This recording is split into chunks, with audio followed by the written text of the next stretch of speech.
Hi Gemini! Kamusta? Ito po si Divine Tarot 888 for your June kapalaran general love reading para kay Gemini. Tingnan natin ang energies connected sa'yo ngayon. Okay. Excited ako sa reading ngayon kasi Gemini season kasi ngayon. Ibig sabihin, birthday na ninyo, guys. So, happy birthday po sa inyo sa mga Gemini. Comment nyo kung gusto nyo i-share kung kailan yung birthday nyo para mag-greet namin kayo, di ba? Okay, so, tingnan natin. Actually, love and career reading to or depende kung anong message ang masasagap natin. So, first card is this Knight of Wands and then King of Cups, King of Swords. Okay, may person na gustong mag-reach out sa'yo, mahal ka nitong taong to, pero pinipili niyang mag-hold back. Wag na lang daw. Parang nagbago ng isip. Kasi ayaw niya maging vulnerable. This is someone na may feelings talaga sa'yo. Kaya natatakot siya. Pero gustong-gusto nitong mag-reach out sa'yo with the Knight of Wands. Very fiery and passionate yung energy. Baka may kadil kang fire sign, Aries, Leo, or Sagittarius. Although kahit anong sign naman to. So, very passionate siya sa'yo. At nagpaplano talaga itong person na to. Pero, ayun nga, dahil nga sa fear niya na baka i-reject mo siya, kaya pinipili niya na manahimik na lang or hindi naman sa manahimik na yung kumbaga nahihiya siya, yun na lang, to make it simple. Nahihiya siya na baka i-reject mo siya. So this could be a secret admirer. And then King of Pentacles, Queen of Cups, Knight of Cups. Okay, pwede ikaw to, napaka-serious mo sa career mo, sa mga pangarap mo sa buhay, at may mga pangangailangan ka din, kaya gustuhin mo man na magkaroon ng love connection dito sa person na to, pero mas pinili mo yung sarili mo. So, yung choice mo is between love and career. At nakikita ko nga na pinili mo nga yung career mo, pero hindi naman ibig sabihin na hindi mo mahal itong person na to. Actually, pareho kayo. May feelings pa rin kayo sa isa't isa. Tingnan mo si King of Cups, tsaka ito naman si Queen of Cups. Magkatabi pa yung cards, di ba? Magkatapat. So, yeah, there is emotions.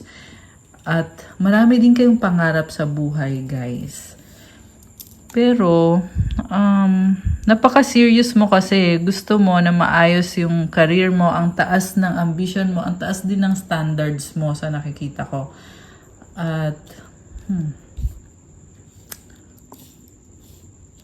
samantala itong person na to naman, parang ano lang niya, ang chill lang niya, relax lang siya masyado. Pero yung nga, nahihiya kasi siya mag-reach out. Okay, tingnan natin. Queen of Wands. Oh. So, Gemini, sabi dito, makukuha mo naman lahat na may na-manifest mo kung ikaw ay kikilos at gagawin mo ang best mo. Queen of Pentacles, King of Wands. Mukhang maraming person na gustong kumonek sa'yo ngayon or marami kang kausap ngayon. May dalawang babae, isang lalaki. Ayan. Although, kahit anong gender naman to, pero ang nakita ko dito, ayun. May mga iba-ibang tao sa paligid mo. Yung isa ay very practical. Pwedeng earth sign, Capricorn, Taurus, Virgo. Meron dalawang fire sign, Aries, Leo, Sagittarius. Or person na napaka-passionate sa buhay. At ayun. So, okay. Nakita ko din dito, yung personality mo ngayon is very creative ka and at the same time practical. So, nakikita ko dito na napaka-strong mo. Okay. So, mukhang meron kang success sa career, meron kang recognition. Okay. Tingnan natin yung susunod. Oh, the Empress, Queen of Swords, Knight of Swords. May person na kinut off mo or pinutol mo yung ugnayan ninyo ng person na yon. At mabilis at biglaan, pwedeng tinarayan mo to or may sinabi ka na you want to set boundaries. Kasi mas gusto mo i-protect yung peace mo, i-protect yung sarili mo. Alam mo, nakikita ko dito, ang ganda ng aura mo. Merong Gemini dito na talagang nakakaangat sa buhay. So, ang ganda ng life mo. You attract prosperity, abundance, at merong waterfall. So, you just flow like water. Kumbaga, kung ano man yung mangyari sa'yo, go with the flow ka lang at ginagamit mo din yung emotions mo para i-process yung kung ano yung nararamdaman mo. Oh, the Emperor. Okay. So, you are a creator. You are your own creator. Napaka-strong mo dito. Mukhang balance yung feminine and masculine energies. Meron din dito energy ng divine masculine na na-attract mo ngayon. Ano bang mga, tingnan natin ito, gamitin natin itong romance and love. Mga energies mo when it comes to love life. Abundance, open your heart to receive the abundant love the universe has to offer. Sabi sa iyo may abundance. Pero pareho yan sa career at sa love life. Closure. Oh my gosh, not all closures are meant to be, not all connections are meant to be accept closure. So ito nga yung sinasabi ko na meron kang kinut off na person or pinutol mo yung connection ninyo or yung ugnayan ninyo. Okay, kung hindi pa to nangyayari, kasi general reading kasi to so malamang hindi sa lahat magre-resonate, okay?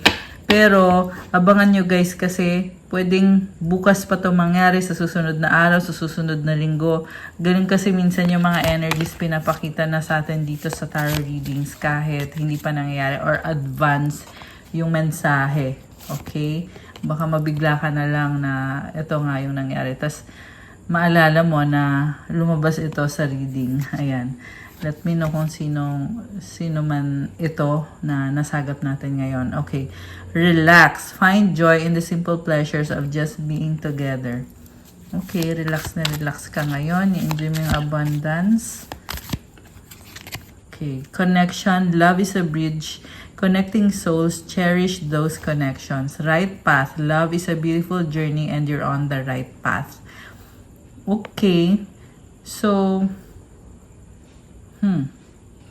merong person na hindi naman sa lahat magre-resonate pero malalim na yung connection ninyo ng person na yan pero you chose to turn your back or mas pinili mo yung sarili mo, tinalikuran mo to. Okay. Or baka career yung mas pinili mo kasi kanina based dun sa tarot cards mas priority mo talaga yung career mo. Kasi, syempre, dyan naman magiging maayos yung buhay mo at para din naman sa'yo yan at alam mo yon. Voids. Avoid rushing to fill voids with love. Seek inner fulfillment first. So, nagiging matalino ka ngayon kasi pinipili mo yung sarili mo at sabi nga dito ay nasa tamang landas ka. Ayan. Wow naman. Okay, I love that. So, more message para kay Gemini. Okay, nalaglag. It makes sense. Naliliwanagan ka ngayon about sa sitwasyon. Responsibility. Okay, kaya mas pinipili mo na mag-focus sa responsibility mo or sa career. Stay grounded. Ayan, nagpapaka-practical ka na ngayon. So, iwas muna sa mga gastusin or sa mga mga biglaang mga expense, di ba? Clear your emotions process. Okay. So, you are making space for something new to enter your life. Kaya, kailangan i-clear mo yung mga emosyon mo or kung may nangyari man sa'yo na naging emotional ka, kailangan mo yung i-process. Ayan process mo. Mas magiging kalmado ka at it will be a blessing para sa'yo. Okay. Release sadness. Ayan, sabi ko nga kung naging emotional ka. So, i-release mo yan. At yung pag-release na yan, hindi yan biglaan but it's a process. Okay? So, take it one day at a time. Or, yan na nga yung ginagawa mo. Love, believe. Wow naman. So, you attract love lalo na kapag naniniwala ka talaga. Dive deep. Strength, okay. So, nakikita ko matalino ka at malakas, strong. Okay. Meditate. Ayan, ito na nga, meditation. Kailangan mo to kasi, like I said, you're making space for the blessing to enter your life. Joy from within. Wow. Blessings restored. Ayan guys. So ito kakasabi ko lang. Mukhang itong blessings mo ay bumabalik or ramdam mo ngayon na ito na nga, andito na nga yung blessings. At yung saya mo ay talagang it's joy from within. Nararamdaman mo talaga yung saya at yung blessings na bumalik. So, I'm happy para sa'yo. Enjoy. Wow naman, may pa-enjoy. Inner peace. Okay, that's good kasi nag-enjoy ka at nafe-feel mo na merong inner peace. Okay. Okay, lumipad tong isang to. Release resentment. Forward movement. Take a rest. Ayan. Move forward at siguro mahalaga yung pahinga talaga para sa'yo ngayon. Alam nyo ba, pag ikaw ay nagpapahinga, lalo kang sinuswerte or lalong pumapasok yung swerte. Kasi nakiklear mo yung isip mo. You make space. Kaya, ayun, pumapasok yung blessings. Okay. Message galing sa soulmate mo or sa person na ka-deal mo. Tingnan natin. For Gemini. Mga message for Gemini. Okay. My pride or ego to control of me. Okay. Merong galit.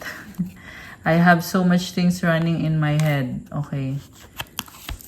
Lack of communication. I'm struggling right now. Oh my gosh. Merong pinagdadaanan itong person mo. At hindi niya sinasabi kung ano yung pinagdadaanan niya. Pero sobrang niyang iniisip to. Ayan, nagsastruggle siya. I hope you're okay. I love you unconditionally. Wow.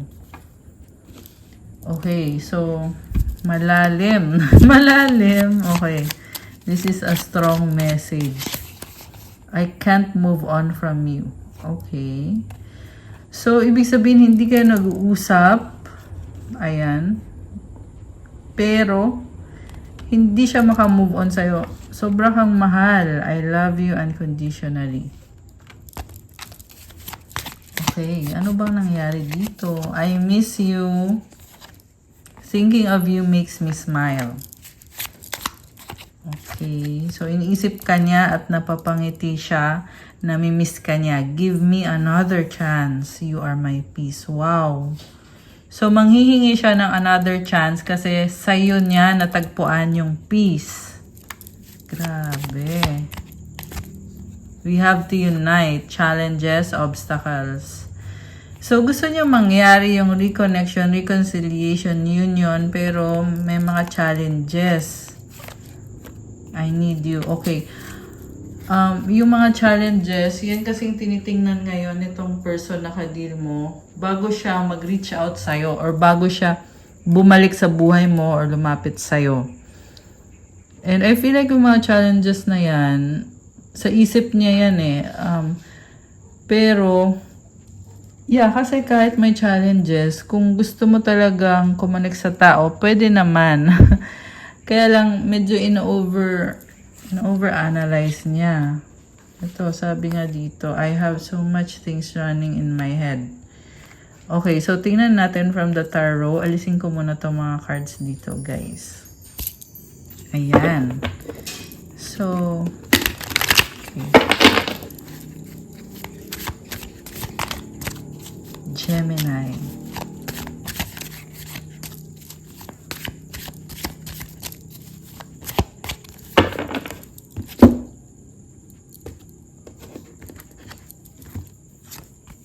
Ace of Swords, new idea. Crossed by the moon. Okay. The Sun, Knight of Pentacles. Naniniwanagan ka ngayon, may bago kang idea and intense. Napaka-intense. Medyo emotional ka dito about dito sa bagong idea na to. The Strength card, Judgment. Concerned ka sa sasabihin ng tao. Two of Swords and the Five of Pentacles. May fear ka. Okay. So, gusto mo ng bagong simula. Pero, na-overwhelm ka ng emosyon mo. Pero, sabi kasi dito, strong ka eh. So, although andito yung pagdadalawang isip, pero, yeah, I feel like may decision ka na.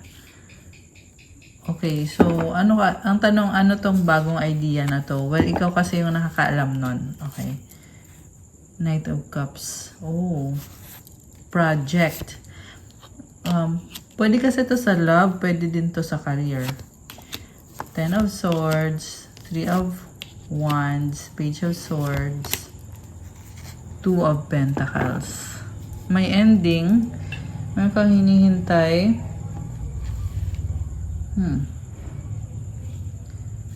Naghahanap ka ng information. So, you are ready for a new beginning, pero may hinihintay ka pa bago ka makapag-move.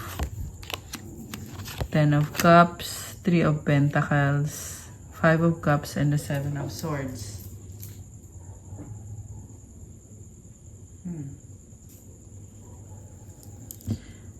So, meron ako nakikitang kasunduan, partnership, pero may panghihinayang. Okay, there's deception. Okay, anong nangyari dito?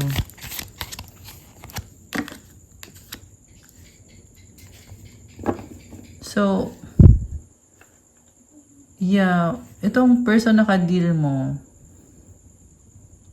may nakita kong committed na kayo, pero hindi kayo ganun ka emotionally open sa isa't isa. More on partnership kasi yung nakikita ko dito. Pero may bagong simula at marami pa ang mangyayari. Okay, there's communication, travel. Ayan, magandang bagong simula kasi mukhang marami din kayong pinagdaan ng challenges lately. Pero nafe-feel mo ngayon na ito na yung bagong simula. You are starting strong. And, okay, tingnan natin. What's next? Happiness to. Wow. The Sun, the Wheel of Fortune, and the Four of Pentacles. Two of Cups. Okay, you are connecting or reconnecting with this person na soulmate mo tong taong to. And nagdadala ng sobrang saya. So, bagong-bago. Although, pwede kasing matagal na tong connection na to. Pero yung feeling ngayon is parang bago ulit. And then, although maingat ka dito, ayaw mo masyadong mag-risk. Mas pinoprotektahan mo yung sarili mo, yung investments mo. So, I can see successful naman itong connection na to. Kung gusto mo makipag-reconcile sa person na to, yes naman yung sagot. Okay. So, ano pa ba mga energies connected sa inyo? Tingnan natin, guys. Gamitin natin tong... Ay, sorry. Tinamaan yung lamp. Okay. Itong cards ang gagamitin ko. Itong cards na to. Energy Oracle. Okay. Energies. Indecision. Oh. So, anong landas ang tatahakin mo? Okay.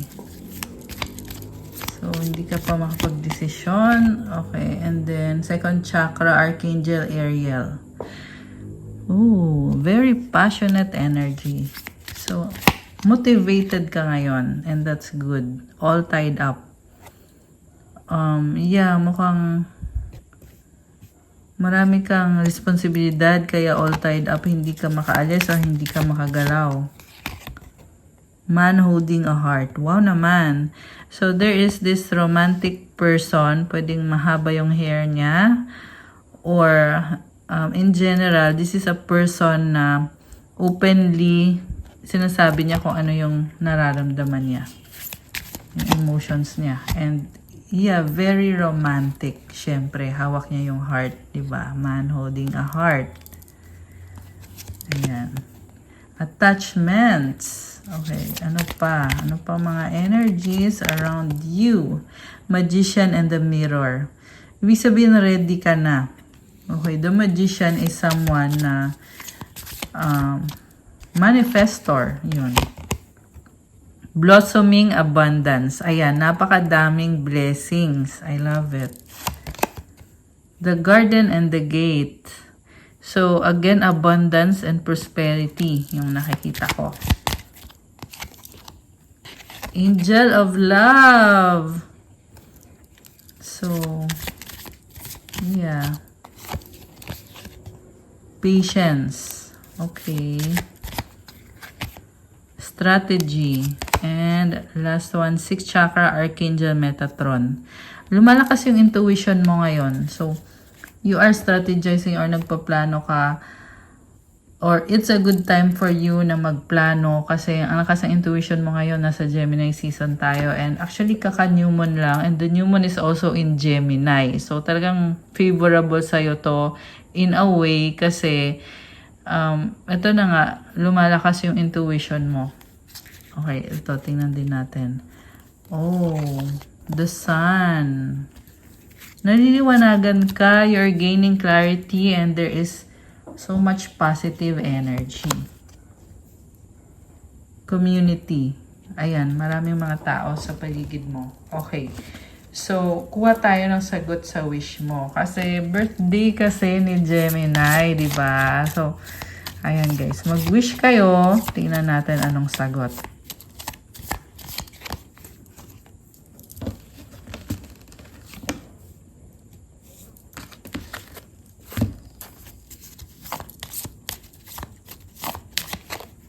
Ayan.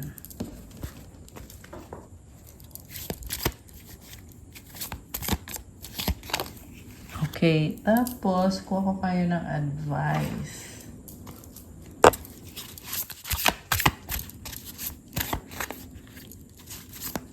Mga dalawa. Dalawang advice. Aside from your angels.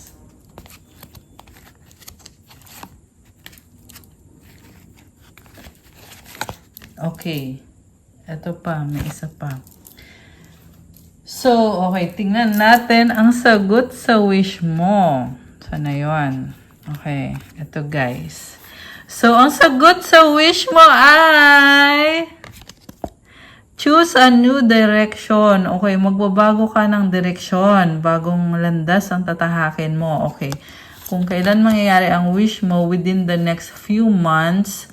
At ang advice sa'yo, big happy changes. Ayan. So, magandang pa-birthday para kay Gemini, di ba? Kasi may malaking masayang pagbabago. Mga pagbabago. Okay, bagong direksyon ka ngayon. Ayan, masaya. Ang saya ng energy na ito. There is so much light, so much positivity, and so much potential para sa'yo. Okay, pero sabi kasi choose a new direction. So, pwedeng bagong-bago to para sa'yo at may mga pagbabago, pero sobrang saya. Ayan. Advice is gratitude. Find just one thing that you feel grateful for right now and let that gratitude pour through your body. It's a healing balm like the warmth of the sun. Wow! Nabanggit ulit yung sun. Actually, maraming beses lumabas yung sun card dito sa reading mo. So, napaka-positive na reading. Ano bang kahulugan ng Sun card? Again, Sun card is divine light kasi to eh. And this is the energy of leadership, new beginning, and positivity. So, ayan. Ang saya. Happiness din yan, guys. So, be grateful sa mga blessings. Kasi yung pagiging grateful mo, very healing yan para sa'yo. I-feel mo yan sa buong katawan mo kasi napakagaan ng feeling na yon, ng energy na yon. Service, you stop using the universe to try to get what you want and start asking love to use you. You offer all and want to be of service. Ironically, many desires become fulfilled without grasping or manipulation. So, yung pagtulong mo, bumabalik din sa'yo bilang blessing. Ayan. Express your creativity. Thank you, angels, for helping me express my inner creator. Move your body. Thank you, angels, for motivating me to move my body and energy. And the last one, love and accept yourself. Ayan, ang daming pa-hearts. Thank you, angels, for lovingly guiding me to self-acceptance. So, napaka-pure ng energy mo dito. And I love it kasi talagang priority mo yung happiness mo, yung sarili mo. And malaking bagay yan para sa'yo. Okay? So, that's all for your June Kapalaran, Gemini. Thank you for watching. Please like, comment, subscribe, hit the notification bell. Let me know kung nag-resonate ba tong reading na to or kung ilang percent nag-resonate sa'yo. Kung kailangan nyo ng gabay, pwede kayong magpa-private reading. Message nyo ko sa Viber or sa WhatsApp. Nasa description box po yung contact details. And check out my Instagram if you want to start your crystals journey. May mga crystal bracelets. Marami at iba-iba. Let me know kung ano yung kailangan nyo. Meron pang attract ng love, money, wealth, prosperity, abundance, for mental clarity, self-confidence, creativity. Ayan, so let me know and pa-follow din po ng aking mga social media. Happy birthday ulit sa inyo, Gemini. I wish you all the best at sana na-enjoy nyo yung celebration ninyo kung sa paanong paraan man kayo nag-celebrate. Actually, ang saya ng season na ito para sa akin, Gemini season, kasi nagse-celebrate din ako ng anniversary ko dito sa YouTube and 6 years anniversary po ang sineselebrate natin ngayon. So, I'll be going live. Sana makasali kayo sa ating paraffle kasi pipili po tayo ng 6 na mabibigyan ng free private reading. So, ito ngayon, paano sumali? So, magko-comment po kayo. Ayan, and I want to invite you guys, mga Gemini, na makisali na din kayo sa ating paraffle, di ba? So, ang gagawin nyo lang is magko-comment kayo sa video na to kung paano nyo ako nakilala at kung paano nakatulong yung mga video ko sa inyo. So, i-comment nyo yan dyan.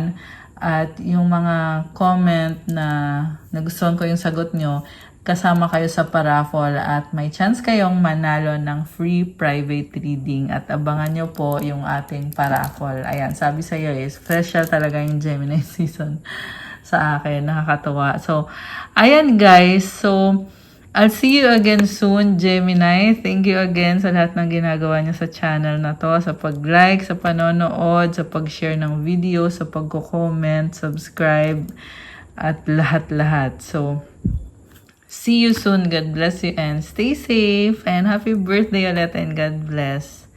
Bye!